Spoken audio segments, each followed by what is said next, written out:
Hi everyone, it's Mrs. Stevens. It's time for another math talk.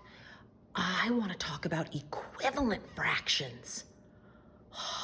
Come on, let's do it. So I want to talk about equivalent fractions. Oh my gosh, they're so cool. I kind of noticed something about this word, equivalent. The first part sounds a lot like something I know before. So yeah, hello Juniper. So I was looking at some of the past videos we've done about baking and fractions, and I thought, oh my gosh, I think we should talk a little bit more about equivalent fractions.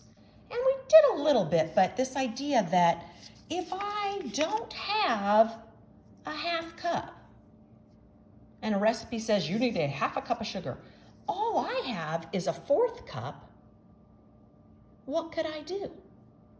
And do you know that that would mean I would need to make an equivalent fraction? Because this is 1/2. I need to use a fourth so that it's the same size as a half.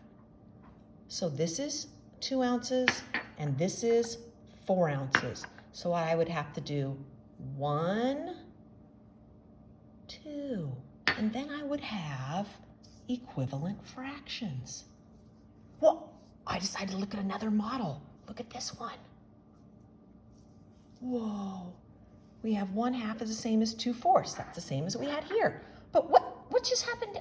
Oh, look at that. You can make an equivalent fraction with 8ths too? Well, let's look here. 1/2 and 1/4. Yep, it's the same space here as it is here, so we know that's the same size. And then look over here at 8ths. Look at that. How many 8ths does it take to get an equivalent fraction? We know that 1/2 is the same size as 2/4, as long as we're talking about the same whole. How many 8ths would make an equivalent fraction here? Pretty cool, isn't it? Well, I also want to talk real quickly about thirds, but Juniper's kind of laying in the way here, but I'm wondering what equivalent fraction would be for thirds. Tell me what you think.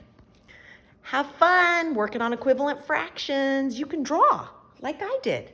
See you next time. Say goodbye, Juniper.